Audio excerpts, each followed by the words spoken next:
अलवर जिले में राज्य सरकार के द्वारा मंडी टैक्स बढ़ाए जाने के विरोध में बंद मंडियां सरकार से वार्ता के बाद 9 दिन बाद मंडियां एक बार फिर से खुली। मंडियों से राज्य सरकार के द्वारा कृषि कल्याण कोष के नाम और 2% टैक्स लगाया गया था, जिससे व्यापारियों को नुकसान हो रहा था और राजस्थान की उपज दूसरे राज्यों में कम टैक्स होने के कारण वहां जाने का खतरा था। इससे राज्य सरकार को प्रत्यक्ष टैक्स और जीएसटी का नुकसान होने की संभावना थी। इसको देखते हुए राजस्थान मंडी एसोसिएशन के द्वारा राज्य में सभी मंडियों को बंद करने की घोषणा कर दी गई थी। 9 दिन तक बंद रही है और कल मुख्यमंत्री अशोक गहलोत जी से आपकी वार्ता हुई है, क्या है? राज्य सरकार द्वारा 9 दिन पूर्व कृषि कल्याण कोष के नाम से 2% टैक्स लगाया गया। उसके विरोध स्वरूप हमारे राजस्थान संघ जयपुर ने सभी मंडियों को बंद का आदेश दिया। संघ का कहना यह है कि अगर ये 2% टैक्स लगता है, इससे जो हमारे असामाजिक तत्व हैं उन्हें बढ़ावा मिलेगा और चूँकि पास के राज्यों में टैक्स कम है, वहाँ पर ये राज्य का सारा माल वहाँ निकल जाएगा, जिससे कि अपने राज्य सरकार को कृषि मंडी के साथ साथ जीएसटी का भी नुकसान होगा। इसलिए हमने ये विरोध स्वरूप मंडियाँ बंद की। परसों डायरेक्टर साहब और एपीएस के साथ हमारी दिन भर वार्ता चली। उन्होंने वार्ता में ये माना कि ये वास्तव में ये तरीका सही तरीके से टैक्स नहीं लगाया है, इसे हम संशोधन माननीय मुख्यमंत्री द्वारा करा देंगे, आप मंडियाँ खोल दें।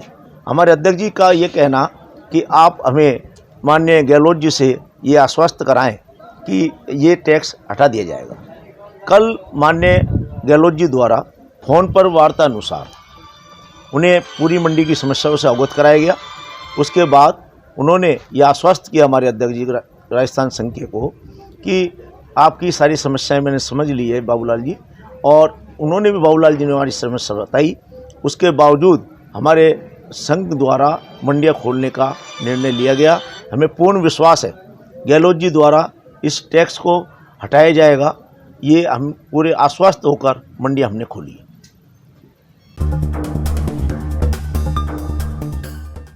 अलवर शहर के मुंगस का छोटी सी ढाणी के कलाकार कोरोना वायरस पर फेमस डर शब्द इस्तेमाल कर रहे हैं।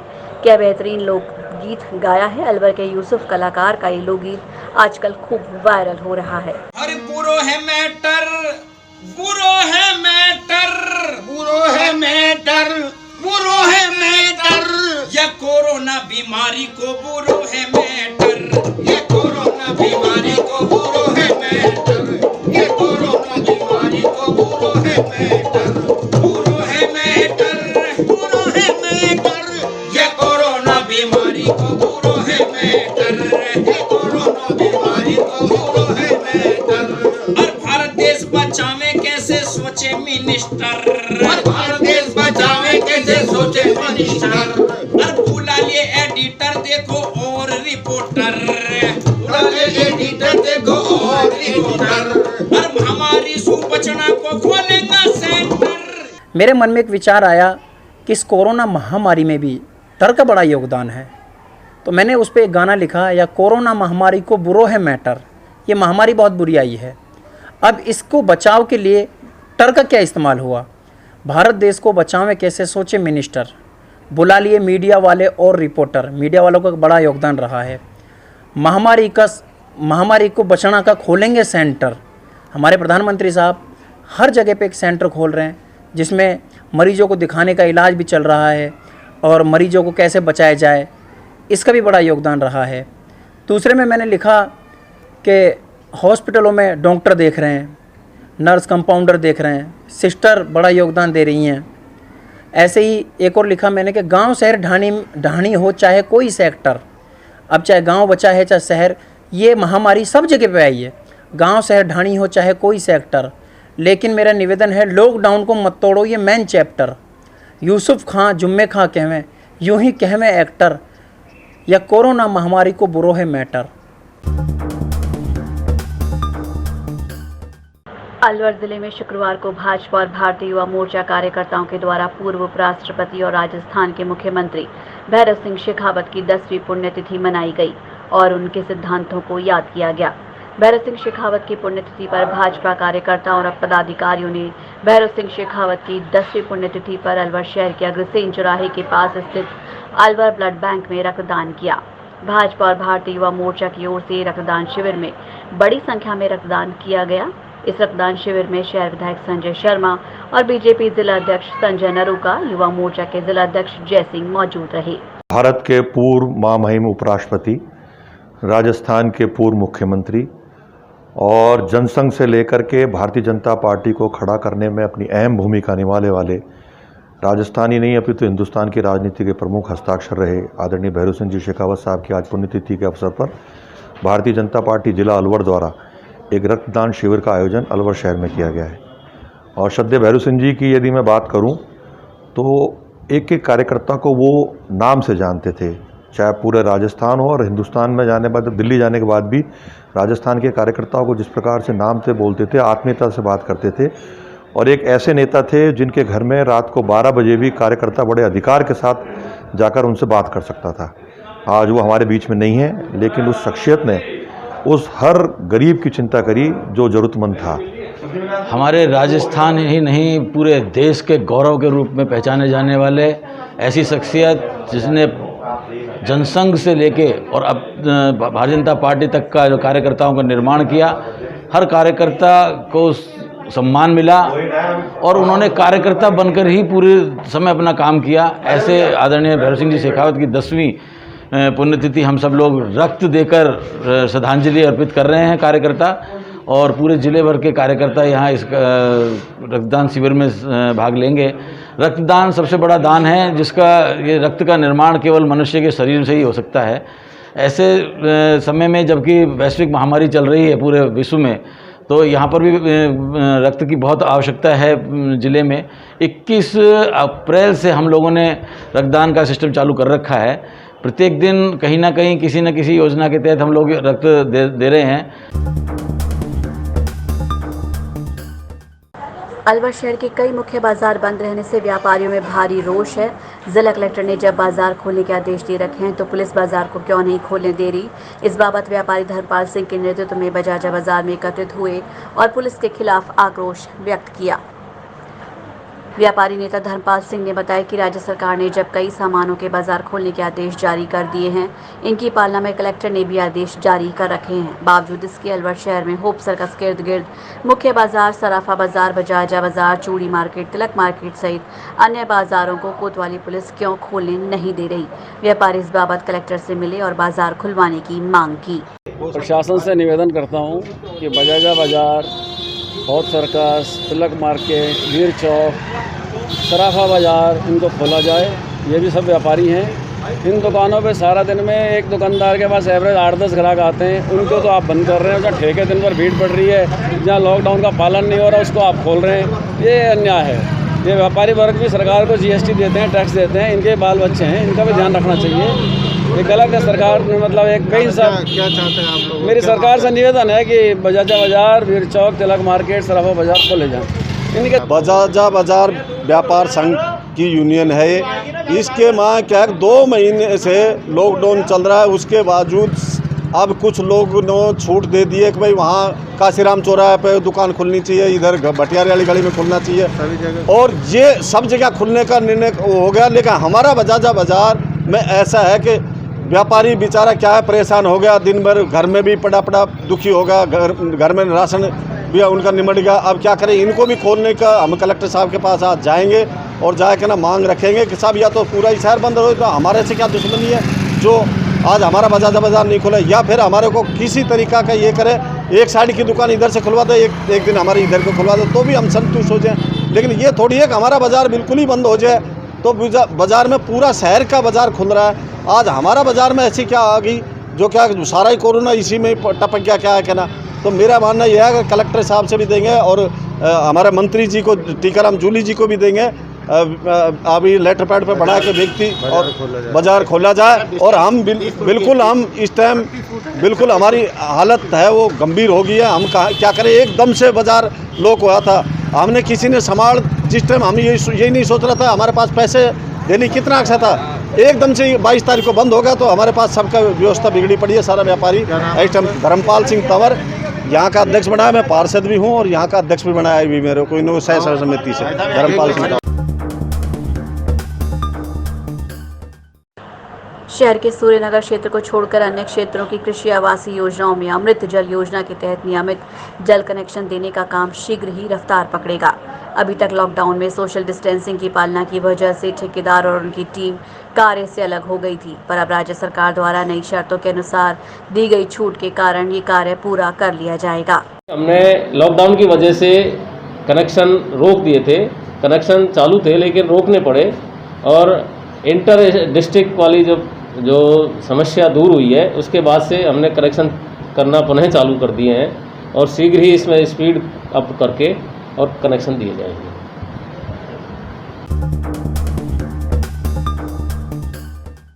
अरावली बिहार थाना पुलिस ने स्कॉर्पियो लूट में शामिल 2500 के नामी बदमाश को गिरफ्तार किया है। यह आरोपी 2012 से न्यायालय से फरार चल रहा था। थाना प्रभारी जहीर अब्बास ने बताया कि थानागाजी थाना क्षेत्र के निवासी कैलाश चंद्र पुत्र सोहन लाल मीणा ने 30 अगस्त 2012 को रिपोर्ट दर्ज कर कि मेरे स्कॉर्पियो को 4 लोगों ने अजबगढ़ के लिए बुक किया था और किशोरी के जंगल में सुनसान जगह पर चालक के साथ मारपीट कर गाड़ी लूट ले गए। मामले में पुलिस ने 3 आरोपियों को पहले ही गिरफ्तार किया था, लेकिन भरतपुर जिले के पहाड़ी थाना क्षेत्र निवासी बड़ोली ढहर निवासी चंद्रशेखर उर्फ चंदू पुत्र मदनलाल सैनी अलवर न्यायालय के नियत तारीफों से अनुपस्थित चल रहा था। चंद्रशेखर है बड़ोली डहर पहाड़ी का रहने वाला है, जो 2012 में एक स्कॉर्पियो लूट हुई थी थानागाजी में, और उस समय ये अपने साथियों के साथ, जिसमें प्रदीप, कृष्ण और चंद्रशेखर, तीनों गिरफ्तार हो गए थे और उसमें स्कॉर्पियो भी बरामद हो गई थी। और उसके बाद से ये माननीय न्यायालय में पेशियों से फरार चल रहा था, जिस पर स्थायी वारंट भी था और श्रीमान एसपी साहब द्वारा इस पर 2500 का इनाम घोषित किया गया था। इसकी आसूचना संकलन के लिए डीएसटी का कांस्टेबल राम कुमार रवाना हुआ था और जो आसूचना के लिए गांव के पास पहुंचा था तो उसके अकेला ही आमना सामना हो गया, तो उसने अपनी साहस और सूझबूझ का परिचय देते हुए इसको अपने कब्जे में किया और अकेला ही उसको साथ में लेके आ गया और उसको संबंधित थाने को सुपुर्द किया जा रहा है। न्यायालय में पेश किया जाएगा। हाँ, माननीय न्यायालय में पेश किया जाएगा थाने द्वारा। ठीक। कोरोना वायरस के प्रभाव के चलते लगे हुए लॉकडाउन में इस समय बैंकिंग सेक्टर भी खासे प्रभावित हो रहे हैं। बैंकिंग में लोन की फाइल्स पेंडिंग पड़ी हुई हैं, क्योंकि लॉकडाउन के दौरान रजिस्ट्री नहीं हो पाने के कारण करोड़ों रुपए का लोन बैंक उपभोक्ताओं को नहीं दे पा रही। ऐसे में बैंक भी नुकसान में चल रहे हैं। स्टेट बैंक ऑफ इंडिया के ब्रांच मैनेजर महेंद्र मीणा ने बताया कि कोरोना महामारी के चलते लॉकडाउन में लोगों ने लोन की कई फाइलें पेंडिंग चल रही हैं। रजिस्ट्री नहीं होने से बैंक लोन नहीं ले पा रहा। ऐसे में बैंक को भी काफ़ी नुकसान हो रहा है। जी सर, लॉकडाउन जो चल रहा है उसमें बैंकिंग सेक्टर में कितना, आपके बिजनेस में कितना प्रभाव पड़ा और क्या कारण से प्रभाव पड़ा? देखिए, लॉकडाउन की वजह से जैसे लोगों का मूवमेंट कम हो रहा है तो बैंकिंग सेक्टर में बहुत प्रभाव पड़ा है इसका। हम लोगों को अभी सिर्फ 3-4 सर्विस ही हम लोगों ने चालू रखी है, जैसे कैश लेन देन, ट्रांसफ़र, आरटीजीएस, एनईएफटी, गवर्नमेंट चालान वगैरह ही हम चालू रखे हुए हैं। हालांकि बीच में अगर कोई कस्टमर आता है एफडी करवाने के लिए या और किसी के लिए तो हम कर रहे हैं, लेकिन मेजर जो इफेक्ट है कि हमारे लोनिंग बंद है। जिन लोगों की हाउसिंग लोन की फाइलें हमारे पास रखी हुई हैं तो उनके हाउसिंग लोन डिसबर्स नहीं कर पा रहे। उसका रीज़न ये है कि रजिस्ट्रियाँ बंद है अभी, तो उसका वेट कर रहे हैं। जिस दिन रजिस्ट्री चालू होगी उसके बाद ही हम कुछ कह पाएंगे कि कितना। हमारे पास अभी करीबन 25-30 फाइलें पेंडिंग पड़ी हुई हैं, करीब इसका अमाउंट करीबन 3-4 करोड़ के आसपास होता है। तो बैंकिंग में फ़र्क तो पड़ा है और देखते हैं 17 तारीख के बाद हो सकता है रजिस्ट्री चालू हो जाए तो उसके बाद कुछ होगा।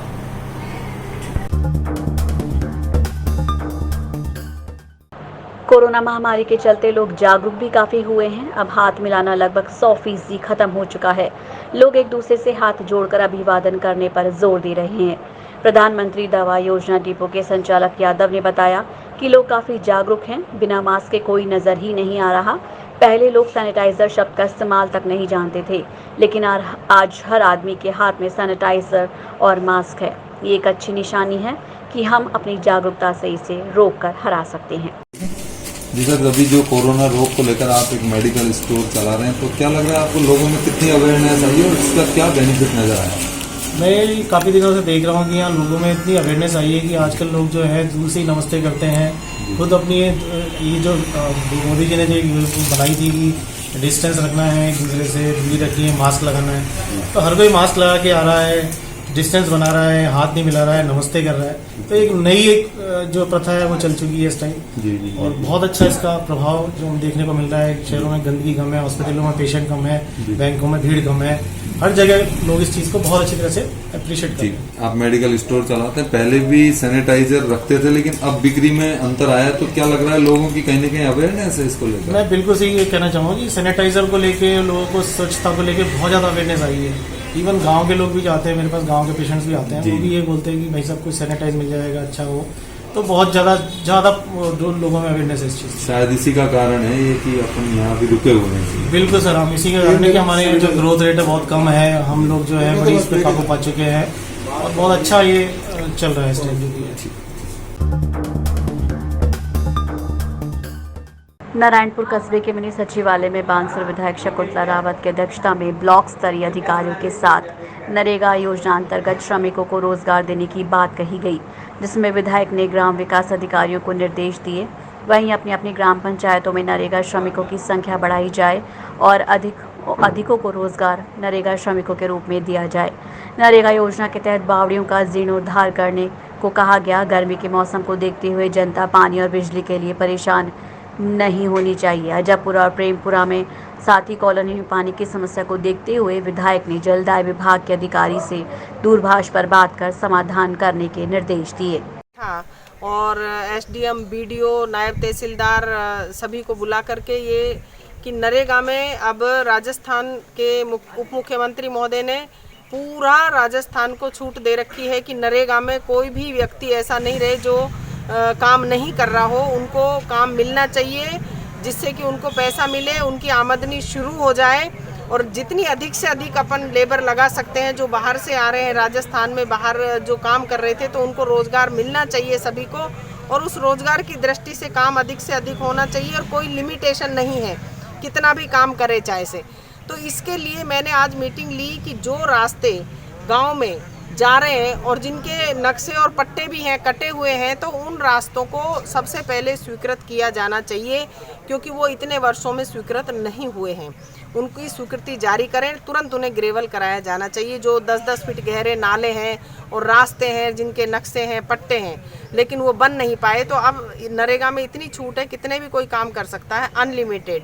तो इसलिए उन रास्तों को बनाएं। दूसरा ये कि जो चहलकदमी रास्ते हैं लेकिन उनके नक्शे और पट्टे नहीं है, उसके लिए एसडीएम और बीडीओ साहब और तहसीलदार से बात कर ली मैंने कि सारे रास्तों के आप पट्टे, जितनी आपको पावर है, 300 मीटर, 400 मीटर, 600 मीटर टुकड़ों में आप उनके पट्टे काटें, जिससे कि वो रास्ते बन सकें और गाँव को रास्तों से जोड़ा जा सके।